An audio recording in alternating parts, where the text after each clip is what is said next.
Hey, this is The Hard Truth with Tony Shaffer, powered by 6 Hour Never Settle. I had a choice of what I carry in combat. I always carry the best. I recommend you also carry the best. Best is 6 Hour Never Settle. And by the way, they are really innovating, and I do suggest you take a hard look at their line of firearms and what they produce for individuals to be prepared to defend themselves. And we are on the America Out Loud Talk Radio Network, also available on the America Out Loud Podcast Network. Check us out, Project Sentinel, projectsentinel.com.net, and we are on all the social media in the world, Facebook, formerly Twitter, now X, YouTube, Rumble, etc. And so today we're joined by my good friend and Jerry, you're like a mentor to me. My friend, Dr. Jerome Corsi. Jerry Corsi is joining us today for a discussion on Marxism and the Biden White House. But I repeat myself, right? I mean, so right. So Jerry, welcome to the show. Welcome to The Hard Truth. Thanks, Tony. Great to be back with you. Thank you. So I'd like to start off with old Smoking Joe Biden. And yesterday, at the time we're taping this, yesterday there was a significant event on Capitol Hill where Hunter Biden shows up to grandstand to say, "Hey, I'm here to comply with the subpoena, but I don't want to actually have to do anything that would require me to comply with the subpoena." To me, it was like, really? I mean, you are the president's son. You're only adding and illustrating the fact that the Bidens are a criminal enterprise, and his very actions illustrate the fact that he doesn't worry about consequences because his old dad and Merrick Garland, they're party members first and Americans second. So, what do you make of the Hunter Biden charade just yesterday? Well, he stood outside the Capitol and gave a press conference rather than, and so that's what, Peter Navarro got arrested by put in handcuffs with the FBI for not complying with the subpoena to Congress. Right. But of course, Hunter Biden gets a press conference and AOC comes out and says that, see, he complied. Well, he didn't comply. And there's going to be no consequences because we have a double standard of justice in the country, which is obvious. We have the Bidens and the Hillary Clintons. Hillary can run the Clinton Foundation through her private email server, where she's Secretary of State, making sure every crooked oligarch on the face of the earth contributes to the Clinton Foundation in order to get policy decisions made in their favor. And Joe Biden can go and have all kinds of corruption from Ukraine, China, even some from Russia. And his son gets all this huge millions of dollars for doing nothing but influence peddling. And while he's doing, of course, crack cocaine and exploiting himself with babes all over the place.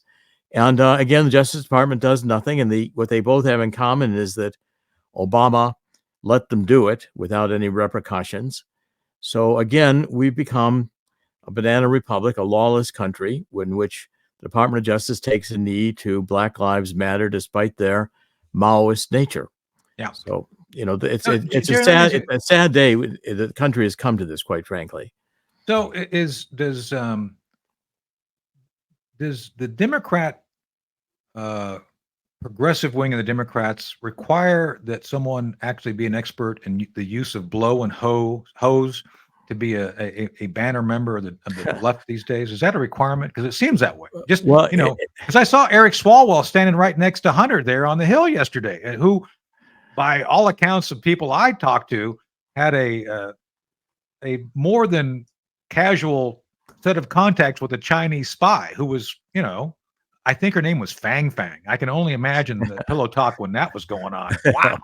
Well, the Democratic Party has become a communist party. It's a neo-Marxist party, or a cultural Maoist party, cultural revolution Maoist party. The progressive wing of the Democratic Party has nothing to do with the traditional liberals that were the Democrats. Mm-hmm. They did believe in the Constitution. They wanted to help people who were disadvantaged. These people want to destroy America as an evil capitalist country because they think they can create a Marxist or cultural Maoist paradise afterwards. They have a whole different set of ideas in their heads. Right. And we're in the Democratic Party has become a revolutionary neo-Marxist party. Yeah. And they are intending to set out to destroy the United States and destroy the middle class. And they're doing a very good job of it. And our institutions have been corrupted, and the Department of Justice and the CIA and the NSA and all the rest of them are operating completely rogue outside the law, and they don't care. Yeah, no, one of my dear friends, Brigadier General Blaine Holt, he and I are on Newsmax together. Blaine is working on a piece right now that examines in detail the Marxism now contained within the Pentagon, which, I mean, I don't want to blow past that issue. I think it's something we should cover, but I want to wait till Blaine gets that done so we can do it. But your point, Jerry, and I agree with it, is that pretty much any institution that has any ability to administratively or legally oversee the activities within the United States, that is commerce, economic development, energy, education, these institutions are all now essentially captured in lockstep with the basic concepts of Marxism. Would that be is that too strong a statement? No, I think it's actually accurate. That's the problem, is that these liberal universities are churning out students who are not educated, do not have fundamental skills, let alone any deep knowledge, and yet are radicalized into social justice theory, which is a neo-Marxist theory, and they're conducting a cultural revolution. If you don't believe in them, they scream at you, and you can't be on a university campus these days unless you belong to this cult. Right. And the institutions of government, are not only left. I think the U.S. military, which began getting rid of generals who who believed that the army was for defending the nation and had to be involved in fighting, perhaps. We could now have the military, Pentagon probably do better running a transgender parade down Fifth Avenue than they would be fighting a foreign war. Look at all the military equipment we left in Afghanistan. I mean, fourth largest military on the planet. Yeah. So the departure from traditional values is intentional because going back into the early 1920s, communists realized that you had to destroy the culture in order to destroy capitalism, and they hate capitalism because it's productive and it does not allow an oligarchy, a small group of people, to control all the wealth. And it's fundamentally a lie that promises utopia and delivers slavery, but it's seductive and it gets people to walk themselves into slavery rather willingly. And then before they know it, they are like AOC and they're screaming at anybody who disagrees with them and supporting Hamas rather than Israel, because since they believe we are an evil country, we were founded by slave owners, and they don't the Civil War and the end of the Civil War when slaves were freed. None of that means anything to them because they don't really have a legitimate or true or fact-based world in which they live, nor do they think it's important to live in a fact-based world. They are living in a fantasy world that's ideologically driven largely by hatred. Yeah. Well, on that point, I live in North Carolina, and I'm always fascinated. And I'm running for office down here for county commissioner, and I'm getting around on the political circuit. It's interesting, Jerry, being on the path of having to campaign. I actually did a Reagan-esque speech a few days ago, and I'm a big Reagan guy. You know that. We've talked about this on and off air. Sure. I'm still friends with Ed Meese, and I was mentored by Bud McFarland before he passed. And I'm always fascinated when I show up at meetings and the left is upset because, we're the party that's pro-slavery. It's like, really? I'm pretty sure we fought a civil war. The fundamental purpose of the Republican Party was anti-slavery. As I recall, we left the Whigs and became the Republican Party. Correct my work here, Jerry, if you want, if I'm not correct, but Lincoln actually did decide, despite even some of his own party, that we're going to free the black men. We're going to do it. The Emancipation Proclamation was a tool to actually make life more difficult for the South. No doubt that was only for the Southern states, but he followed through. And ultimately, the Republican Party did win the war because the Northern Democrats tried to stop it any number of times to help the Southern Democrats. And it's interesting now that all this time later, supposedly, that wasn't it. As a matter of fact, Brandon Johnson, the mayor of Chicago, actually said it was the Republicans who created conditions for slavery, not the other way around. How is it nobody checks these people when they say this stuff? Well, they don't know history. The Civil War was fought over states' rights, that whether the states had the right. Okay. Yeah. But by the end of the war, especially after Lincoln's Gettysburg Address, when he, began reading the Declaration of Independence into the Constitution, that all men are created equal, it was a fundamental transformation. Gary Wills has written a very brilliant book on that years ago. And by the end of the war, if you watch the Spielberg movie on Lincoln, what you don't realize is that all of the congressmen who are trying to prevent the 13th Amendment, the 14th Amendment, all of these amendments that would give freedom to black slaves were Democrats. That's right. Not told to you in the movie. It's the Democrats who opposed all of the Reformation. The Democrats controlled the South at that time, and the revolution was largely started by Democratic slaveholders. Right. The Republicans were the party that was in favor of emancipation. And that's not told to people today because they want to adore the Democratic Party because it's become neo-Marxist. Yeah. And truth and history not only don't count to Marxists, they have to be destroyed in order to have Marxism. And we are actively in that process of destruction. It's a destructive movement that cannot create, and history will show that communism, wherever it succeeded, has killed millions of people, and it will do so again. This becomes very Orwellian in many ways, and I think Orwell wrote his book 1984 as a warning. But I do want to point out another point of history that has been badly mauled, and I find it over and over again down here in the South. So the man who actually ended,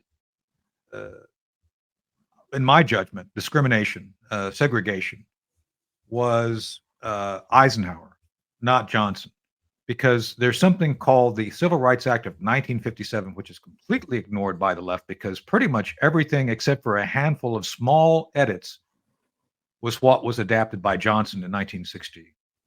Am I correct on that? Yes, you're correct. The Democrats threw, people don't remember, but in 1948, in the Democratic Party, the Dixiecrats, led by what's his name, Strom Thurmond. Yeah, they walked out of the Democratic convention over a issue of giving rights to Black Americans.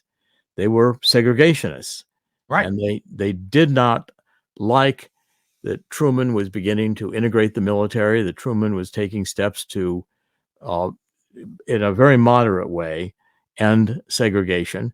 The first time I came into Washington was under Democratic rule. I was just a kid, and what astounded me in National Airport was that the blacks were serving the food in the restaurants, and the whites were running the cashier counters.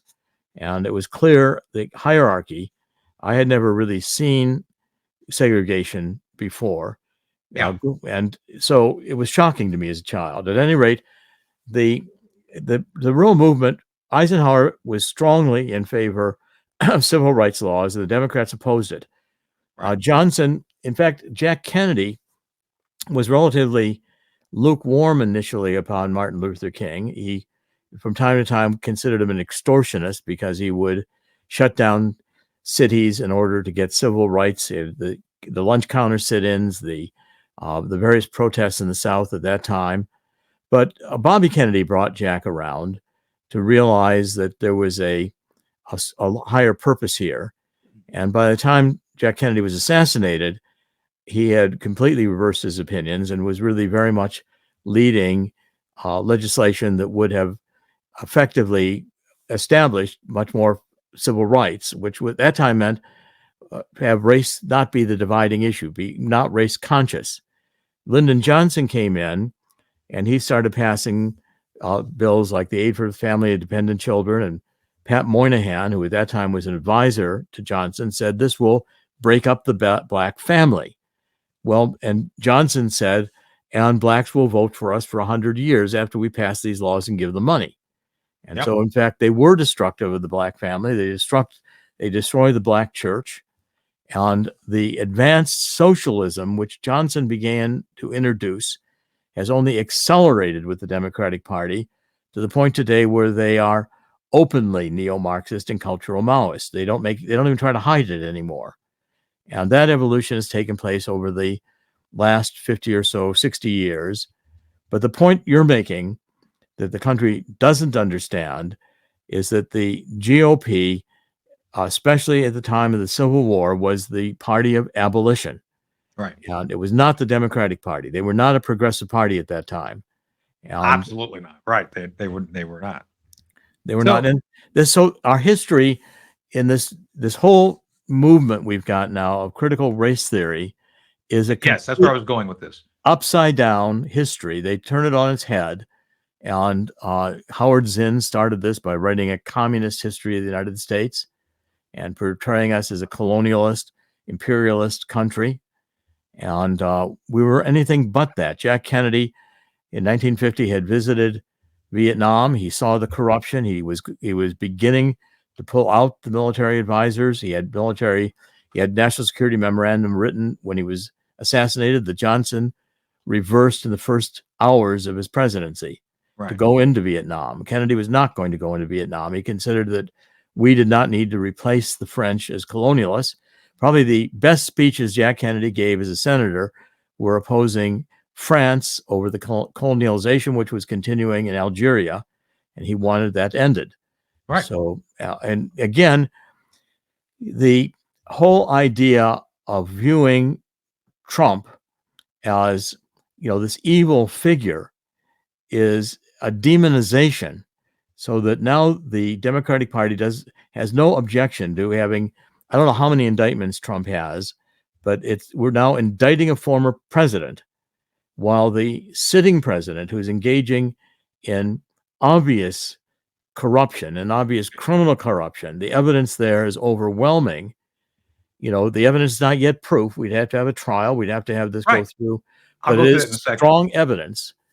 And it's being ignored by the Justice Department. And again, we're not on a truth-based foundation right now. We are on an ideologically driven foundation. It's very dangerous. So I want to walk through the entire underpinnings of critical race theory and how we got here, because Jerry, you have an extensive background and study of this, and I want to do that. But I want to mention one other name from the past to get people to pay attention. And that is Woodrow Wilson. President Wilson is credited as being a guy who did a lot of things, supposedly for the better. I don't believe for the better, but I'm just saying that he is a hero of the left. He was the guy that actually instituted some of the strongest discrimination within the military. He actually resegregated the military during his time and actually set up the path for a segregated federal government, which resulted in all of that permeating society. He set up the Federal Reserve. I think that's been anathema to commerce and the American people. The idea that you have a bank that will basically loan you indefinite amounts of money with no interest in actually understanding the harmful effects of detaching appropriations from congressional spending. All these things were done under Wilson, yet somehow, Jerry, he's a good guy. How is that possible? Well, people don't realize that Wilson, when he was at Princeton as a professor, was a Hegelian. He was actually studied Hegel and greatly admired Hegel. Hegel, of course, is the precursor to Karl Marx, with the dialectic being the engine that drives history. And Hegel was very influential. FDR was not nearly as destructive in some ways as Wilson, because Wilson did create the Federal Reserve. He did move to segregate the army. He also established the bureaucracy. He was Weberian. He believed in Max Weber, who said, strong bureaucracy will operate according to moral principles. This was a Hegelian idea. So it's like the deep state's birth. Yeah, this is where a lot of it started. And it was on the idea that the bureaucrats would adjudicate according to higher principles of justice and fairness, but they had never really met a bureaucrat to realize that bureaucrats enact their personal whims and desires and ideologies on everybody else without enacting laws. I don't know how big the Federal Register is today, but you know, our legislation occurs in the Federal Registry, not in Congress. Right. So we've gone through and I think laid out some breadcrumbs. And the reason I did include historic examples is that we see, based on the way that modern Democrats function, is a constant rewriting of history. And I brought up Orwell earlier, and I'm a big fan of that. Not for the wrong reasons. I just recognize that the leftists use his book as a playbook, as a how-to manual rather than a dystopian warning. But the future speak we're talking about here, especially the left, will rewrite history, will remove our heroes and say that they were acted opposite of what they did. And otherwise, they'll memory hole things. They'll basically remove it from history if it's inconvenient to their narrative. And this is all because they've become essentially purveyors of critical race theory, which is essentially a construct of everything we've just been talking about. All these things that the left does, the things that Wilson did to start putting this stuff in motion, is all being very effectively expressed by the current set of Marxists. Can I say that? Of Obama and Biden and the current stuff they're doing in real time. Well, the whole construct of this involves a war against God. You got to remove God. You got to destroy the family. These are fundamental principles of what the communists are, as a destructive agenda, know and understand and implement. What you've got now is a combination. I mean, the original Marxist theory did not work. It failed because workers did not revolt against capital in the 1840s as Marx thought they would. We had labor unions that we didn't get a labor revolution to end capitalism. We got labor unions. We got the middle class created. And this they hated. So with Gramsci, who was an Italian communist between wars in prison, wrote notebooks, and he said, we've got to destroy the culture of capitalism. And then through the evolution of that became that idea caught on. And then the Frankfurt School was a group of communists from Nazi Germany, many of them Jewish, came to the United States and began to write books. Marcuse was extremely prolific in the 1960s. And Marcuse's innovation was to blend Freud with Marx. Mm-hmm. So he said that the truly liberating force that, Marx wrote a book called Civilization and Its Discontent and said religion and all these repressions are imposed on us by civilization in order for us to work. Rousseau said we were born free, but everywhere we're in chains. And they said we want to release these chains, so we got to release the libidinal energy. And Marcuse said that the liberating force would be this uninhibited and completely abandoned into sex. So you begin to get the 1960s sex, drugs, and rock and roll, which combined revolution with cultural changes, family not being considered to be primary, right? The raising of children not the primary purpose of sex, and you have the drugs and the indulgence in just simply pleasures and utilizing sex in all kinds of ways. And this sets up the stage to be combined with postmodernism, where you've got thinkers like Lyotard or Baudrillard who says there's no objective reality. It's only, and so therefore, whatever sex you think you are, it's not, we have to take these dualities of man, woman, and we have to blur the lines to say that's biological sex, but that's not gender. And gender is how you act in sex, and you could have any variation you want, ultimately celebrating the transgender, which is a combination typically of, someone with male genitals forming their body as a woman and dressing as a woman in order to have this sexual confusion. But we're supposed to celebrate this when it's in fact a unity of opposites. It's androgynous. And what you get is a schizophrenia where the ultimate expression of what critical theory is about becomes Baphomet, which is this image of Satan, which is the head of a goat, and the part of the body is female and part of the body is male, and it's got serpent's feet. It's a combination beast, human being, combination male, female, absurdity. And so you're talking about John Kirby. No, I'm talking about. I shouldn't say. I'm talking about the devil as Baphomet in the. Well, maybe John Kirby. Like that. I don't know. I've not seen him naked. Just for the record, I have not seen John Kirby naked. I don't know if he looks like whatever Jerry. And I hope never. And I hope never to see him naked. I hope never to. So Jerry, we're going to have to wrap it up here. We're going to have to go to the second part of the show. But one thing I want to note real quick as we go through this and talk about the sublime and the whole issue regarding transgender in the military. So I think we could safely say, as a summary, the introduction of transgenderism is not about being nice. It's not about trying to recognize people who are simply confused about their gender. This is Marxism, because what happens when you put someone in the military? They're disruptive. They disrupt the normal flow of good order and discipline, which is a major component of being an effective military. You have to have good order and discipline. Those are key components. So you erase that. Then you have the issue of the drama of the person then having to go through quote unquote transition. And this means operations, this means drugs, this means mental and physical instability. And by the way, the moment you start down this process, you can't be deployed. You can't actually do the job of being a member of the military. So all in all, every aspect of transgenderism being introduced in the military has nothing to do with the military or being effective as a military force, right? It is intended to destroy the military, and it does so effectively. And that's the book. It's a transition. So you've got Neo-Marxism, in which you go to destroy the culture, becomes cultural Maoism. You run your little red books and insist that everybody agree with you that carbon dioxide causes global warming. Which we talk about that a lot. Yeah. And then you end up with anarchy. You end up with complete anarchy, and that's what they want. And their ultimate goal is depopulation. They want an oligarch, which is them, to control the wealth, and everybody else is slaves. And they want us to walk willingly into slavery. They want us to celebrate these bizarre behaviors. So we have to celebrate. It's not enough to accept them.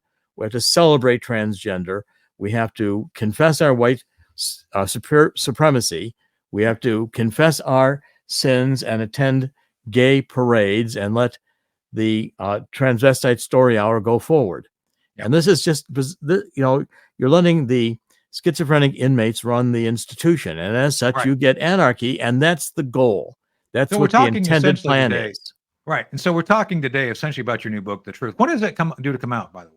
Oh, it's out now. It just came out. It's out. Okay. Well, it's a second talk more about that. Second in a trilogy, and I'm going to start writing the third one next year. Great. Well, we'll talk more about The Truth, both The Truth and the book, The Truth, at part 2 of The Hard Truth, which we'll be right back with in a moment. Hey, this is The Hard Truth, Tony Schaefer, part 2, powered by Sig Sauer. Still, never settled. I had a choice of what I carried in combat. I always carried the best. I still carry the best. The best is Sig Sauer, never settle. I suggest you too carry the best.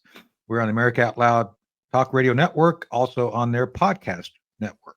Check us out at projectsentinel.com.net, and also on Facebook, Twitter, YouTube, Rumble, etc. And of course, I want to do a shout out to our dear friend, Cherie Curry, who does our theme and bumper music. Check her out at chainsawchick.com. If you want to be cut up into pieces, he'll cut you up in a good way. She'll cut wood. Well, that sounds bad too. But anyway, don't worry about it. Just go check her out. So we're back with Dr. Jerry Corsi, Jerome Corsi. Jerry, thank you for being with us. I appreciate the dialogue we've had regarding laying things out at I think, an understandable level. And it's covered in your book, The Truth. Obviously, it's great because we're on my program, The Hard Truth. So there's compatibility, I would say, right? Yep, that's the new book, The Truth about Neo-Marxism, cultural Maoism, and anarchy. It's the second book in a trilogy. First one was The Truth about energy, global warming, and climate change. And the third one will be, which I'm going to start writing pretty soon here, 2024, Truth about transhumanism, artificial intelligence, and perpetual life extension, which is their ultimate goals of this oligarchy that's in charge. Well, I would argue that, I don't know if you're going to cover the Malthusian concepts of the abuse of statistics, which I think came up in the 19th century, where the British Empire was able to figure out how to use mathematics to justify their more horrific policies. Is that going to be something you cover in that, or? I covered that pretty thoroughly in the first book when I Did you? went. Okay. Yeah, I went through the evolution of climate theory, which started out in the 1950s with people like Harrison Brown, who was a scientist working on the Manhattan Project. He was writing books subsequently about that the Earth has too many people. We're going to use up all the resources. We need global government. We have to have abortion. We have to have, government limits on who's permitted to have children and how many. I mean, it was really, and so then you get the evolution into the depopulation movement. You got, Paul Ehrlich was writing Population Bomb in 1968, and John Holdren comes on and says, why don't we really scare them? We use hydrocarbon fuels, we'll emit carbon dioxide. That's industrial revolution. Since the Industrial Revolution, the Earth has been heating up. We have global warming, we're all going to die. Now we've got an existential threat. But the theme was always to destroy capitalism. Because we have to stop using hydrocarbon fuels. You can't have a modern industrial state. You can't have a modern industrial state if you can't have, nitrogen fertilizers. Billions of people are going to die. Right. And that was the goal. The goal was too many people, so we've got to make the standard of living reduced. And the best way to do that is to scare people about using hydrocarbon fuels and carbon dioxide, which is a trace molecule in the environment. Not that. Oh, I know. I lecture on this all the time now, but I want to divert just a brief moment here because Chris and I are sci-fi folks. By the way, we're joined here. I forgot to mention by the irreplaceable Elizabeth Breckenkamp and the ever stellar as well as galactic Chris Cordani.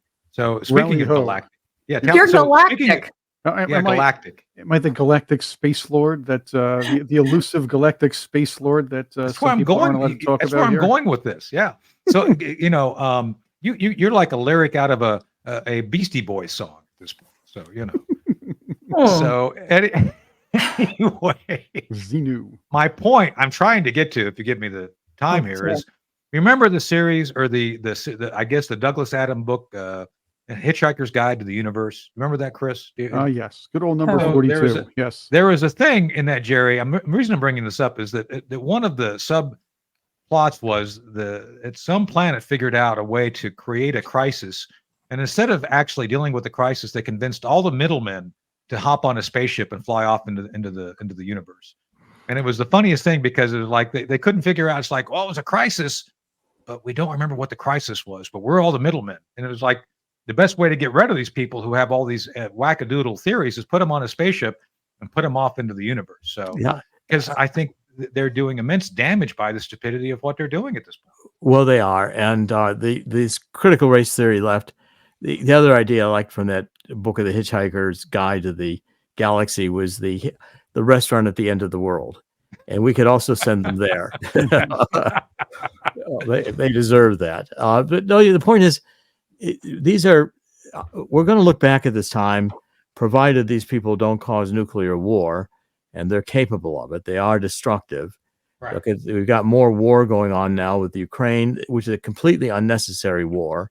Hillary Clinton started taking graft from Pinochet, who was a Ukrainian oligarch, while she was Secretary of State 2012-13. And she had a private email server so she could continue to run the Clinton Foundation and have the evil oligarchs of the world pay the Clinton Foundation, and then she would enact policy decisions.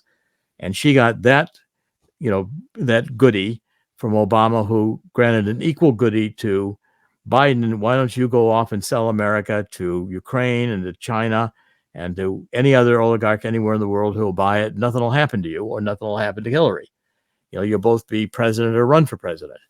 And this is a destructive. We have people who are, I said when I wrote The Obama Nation in 2008 that Obama was a trained Marxist from Frank Marshall Davis, who went from Chicago, where he was a journalist, to Hawaii as a communist and started writing in Hawaii. And he was close to Obama's grandparents who raised them. And I've been convinced since 2008 they were all CIA connected. And they were also all connected with trying in Hawaii going back into the 40s and 50s, to turn Hawaii into a communist country at that time, communist nation. It was a territory of the U.S. at that time, in order to, because it was multicultural, multiracial. It was their perfect environment, and they wanted it to go communist socialist. And so people like Frank Marshall Davis were sent out there to try to achieve that goal. And Obama was trained that way. And, you get the enemies of my enemies combining. So therefore, Obama proclaimed his Muslim faith when he went to Cairo in 2009 and gave that speech about experiencing Islam on 3 continents. And you have an increasing merger of the radical critical theory Marxist left supporting Hamas on university campuses for the same reason. The identification between radical Islam and Marxism, they come together, did it Ayatollah Khomeini, because they both hate America. Right. And it's the first generation that we've raised in America that hates America. And they hate America because they have not been educated, intentionally not educated in American values or history. Well, Elizabeth, you had some concepts and ideas, because I think the history and then the religious aspects of this all link together. So do you want to take a shot at that? Yeah, I mean, there are so many things, talk about history. People in my own family, I know we've talked about this before, but I'm the youngest of 4, and it seems like my other siblings, they all vote Democrat. They all vote liberal. I don't get it. And they paid all this money for this formal education. It's like, so you don't even know the history of our own country.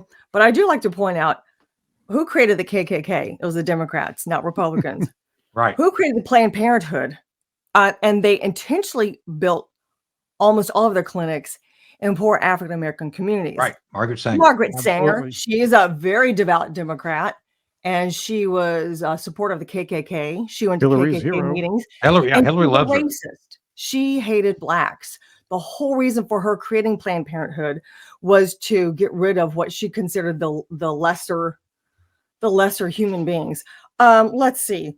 Who pushed in 1962? They voted to remove prayer from the public schools. That was the Democrats. Oh my gosh, what else? Who passed the legislation actually it was 1933-34, designed, it was a federal government program designed to increase and segregate African Americans. It was all about the housing, the housing problems. It was Democrats. I mean, I don't understand why people still think that the Democrats are here. Like when Hillary Clinton says, I'm here for women and children, we care. That's another good thing to look at. The Clinton Foundation. Well, What do they really give their money to? They don't give them, they give their money, they give a small portion of their money to like one particular school. I believe it was a school in Haiti.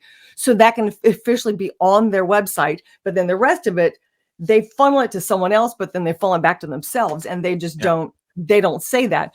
But yeah, I think the biggest problem is the schools, the kids, because my niece and her husband, they're in their 40s now. They have kids 16, 14, and 12.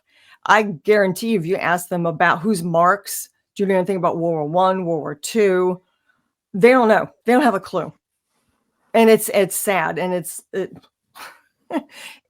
like we need to get more kids to really read history books, the history books that were probably published before 1965, the ones that didn't have all the important stuff removed. And then like here in Richmond on Monument Avenue, there's a reason why we call it Monument Avenue. We had monuments of Grant, Thomas Jefferson. We had a lot of monuments from the Civil War. And it's not saying that we revere them and think they're wonderful people. It's just part of history. But no, it was like during the riots and the George Floyd riots, and our lame, our lame ass governor wouldn't do it. He wouldn't do anything to go out there and to stop the fires. He just let him do it. And so people living in Richmond City were absolutely terrified to leave their homes. And and they tore down, they defamed the monuments, they took them down, even though we protested. And because so many people falsely believe, well, you have a statue of say Thomas Jefferson, he had a slave, he had children with his slave, so we shouldn't honor him. It's like, it's not so much honoring. You have to remember the history. And talking about, it all goes back to Marxism. If you can remove the history, remove all remnants from history, then the people in power get to control and manipulate what kids are being taught in schools. So then when they're old enough to vote, they will vote for them, because it's all about power. But the end result is horrible. It's like you destroy so many people, and the only people left are the ones in power. Well, Jerry, how about that point that Elizabeth makes about the whole revision? And I try to make that in the beginning of the show too, about the revisionist history, how the political left often will try to erase. I live here in Edenton, North Carolina. They have a statue honoring the Confederate dead. That's all it says, honoring our fallen, our dead. An inconvenient. It's not a tribute to slavery. It's a tribute to the fact that there was a war and people died.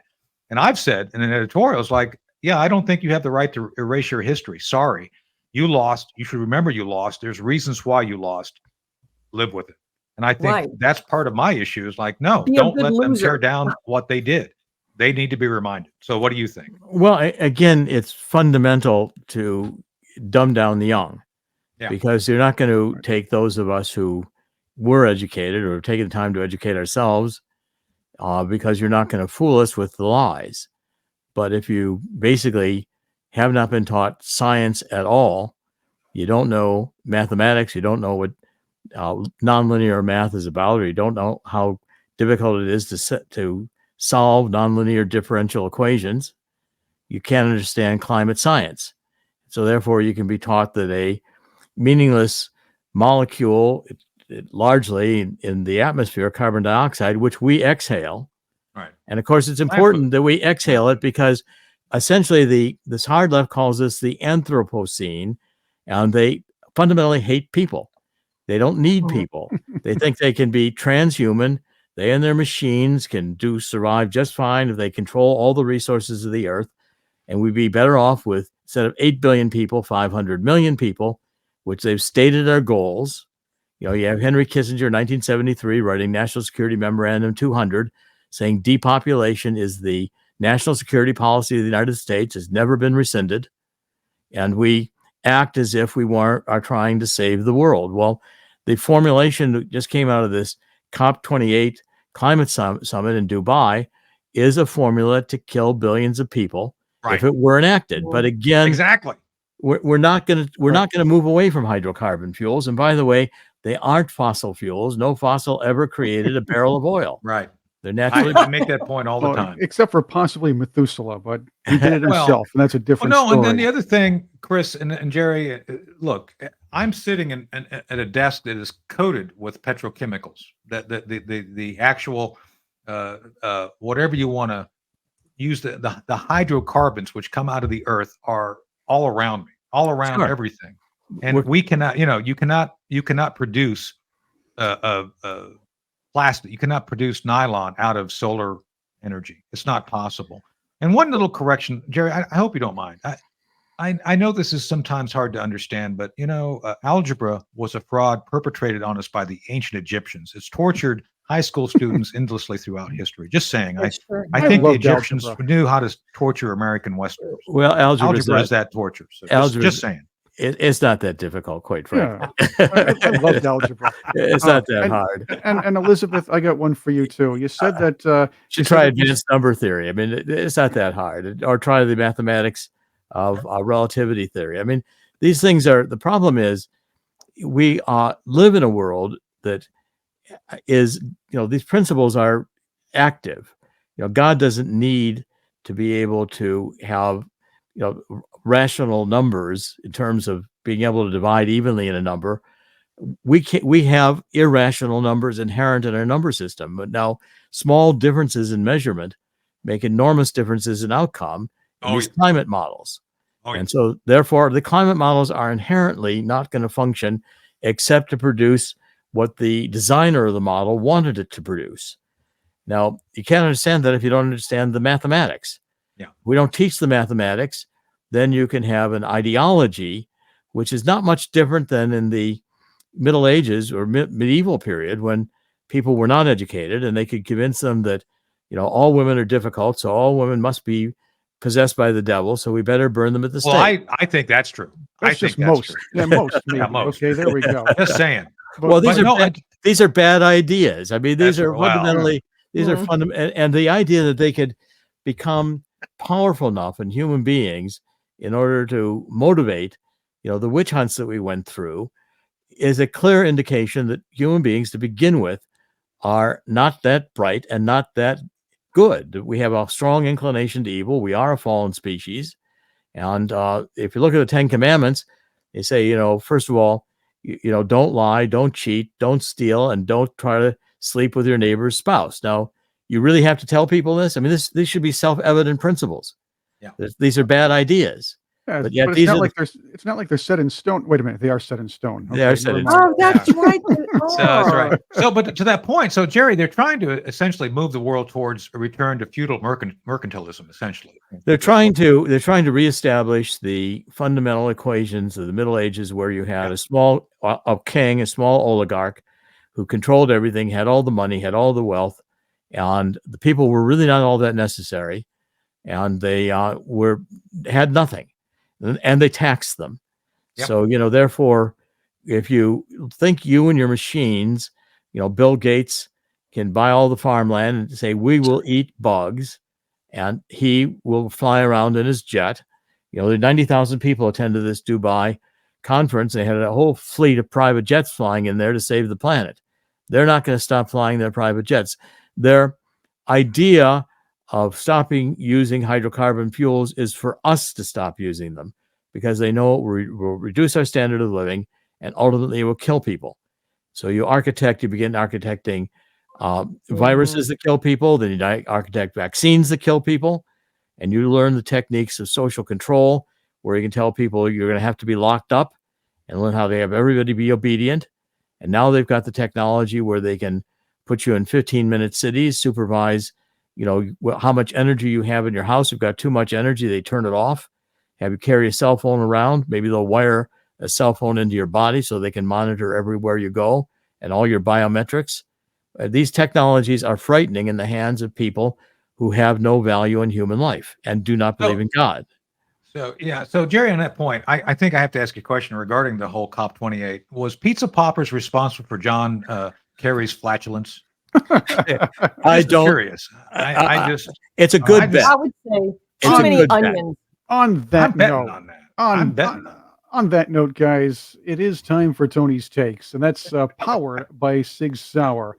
Never settle, and never don't settle for bad questions either. So let's go with it. We have a few minutes left.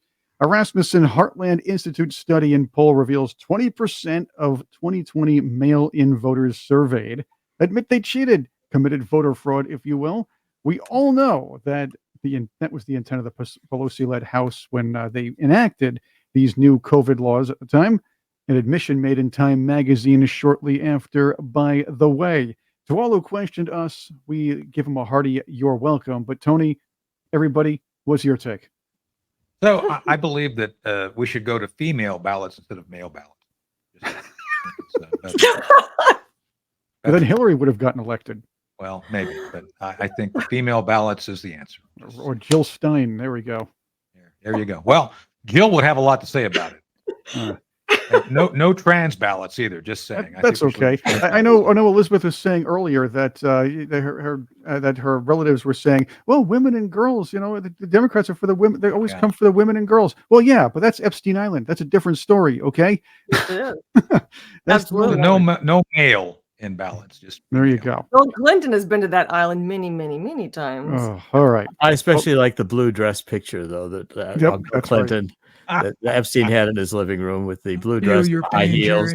He rocks it better than she does. Your pain. Okay? Oh my gosh! I feel your pain. I do. I feel your pain. Yeah, right. Are you going to eat those fries? Can I have those fries? All right. Question number 2. Ready? All right, Tony. You saw that recent bloodbath in Washington a short while back, as Elise Stefanik nailed land-based at the presidents of Harvard, UPenn, and MIT over basically what they were doing. They were allowing calls of genocide while limiting other people's speech. Anybody to the right of Stalin, if you will. Marxism, like Jerry's talking about. Absolutely. That's right. Yes. Well, while many people were saying, well, these people they should be gone, they should be fired. My question to you is, Tony, and what's your take on this? How in the heck did Steve Urkel get the job as president of Harvard? Well, his braces say everything. He was already on the path to transitioning. Wow. He just went all the way. As they say in Apocalypse Now, never get off the boat unless you're going to go all the way. Steve Urkel went all the way, and he's now at Harvard. So God bless him. Oh, that's so funny. Oh my God. He is immensely qualified, by the way. I'm sorry he became a Marxist, but it is what it is. But I gotta say in defense of Claudine Gay that her plagiarizing her doctoral thesis at least proves she read a book. There we go. Well, that's pretty nice. She read a book, just the wrong book. Well, she read at least the books of people she plagiarized. It would have been a lot funnier if every question, instead of that written response she had when Stefanik asked her, she should have just looked up at Stefanik and said, "Did I do that?" Now that would have been really funny. Yeah. What she should have done, Chris. That's What she should have done is, like, whenever she got a question, she should have said, "Hold on a second." She would have, what? Well, Satan says I should say X. Let Satan talk to her over. And by the way, do we know for sure that her pronoun is she? Oh, that's right. Yeah, that's a good question. I didn't even check, and I don't think Congress cared. I don't think. Or is her pronoun she?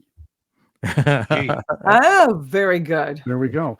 Profoundness. There you go. I have maybe a minute and a half left, so let's have fun with one more question. All right. The leftist rag known as The Guardian is worried. They even published a fear-mongering op-ed titled, "Will the Hard Right really sweep Europe in 2024? Is this let's hope so, or probably will? Tony, what's your take? So I think sweeping involves a lot of cleaning house, and the amount of bleach that's going to be required, we have to start producing now. So the answer is sure, why not? And we should take just train cars of bleach and just kind of let it run all over the place, to clean out that Marxist stench. Marxist has a stench. They smell a bit like toe jam and Munster cheese, and I think we should go after them wholeheartedly just to remove that scent. I think they have that smell that when your cat drags in a dead mouse when you let them in at night, but you don't realize, like, dang it, there's another dead mouse in my house. That's the smell. Yeah. Well, the other point is what took them so long. That's why they were all that patchouli. Patchouli. I was smoking patchouli on the show yesterday, apparently. Apparently. This whole idea of letting Ukraine and Finland into NATO is one of the worst ideas, unless, of course, you want World War III. Oh, you're right. You're right. That's a good point. No, we should talk about that again, Jerry. So I think we should go back the next show. Chris, let's line it up for the new year. Let's talk about the military, because we know at this point, the time we're taping this show, this will be something of an evergreen. Ukraine's gotten beaten by the Russians. And so there's no path forward for Ukraine. And I think by the time we get back together, Jerry, we should talk about who's joining NATO, why they're joining, what the direction of things is, because it's not going to benefit the United States and our alliances one iota the way they're doing it. So I think that'd be a great next show. What do you think? I'm all in. Let's do it. Great. All right, great. So Chris, is that it? Is that all my takes I have time for? That's all the takes, unfortunately. Well, that's true. So, well, anyway, it's been another action-packed episode of The Hard Truth. It's been a great show. Dr. Corsi, Jerry, thank you for joining us. God bless you. Thank you. I hope you have My a great pleasure. Christmas. Thank you very much. Equal. And everything that comes of that. And then, Elizabeth, always great having you aboard. And I hope you don't have any dead rats or mice in your house. Yes. So we have to just, be careful when we let the cats in.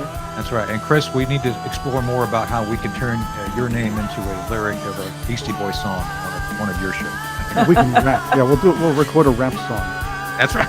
Right. So, well, anyway, be back. We'll see you soon again on The Hard Truth. Thanks for being here, and we'll talk to you again soon. Thank you. Bye.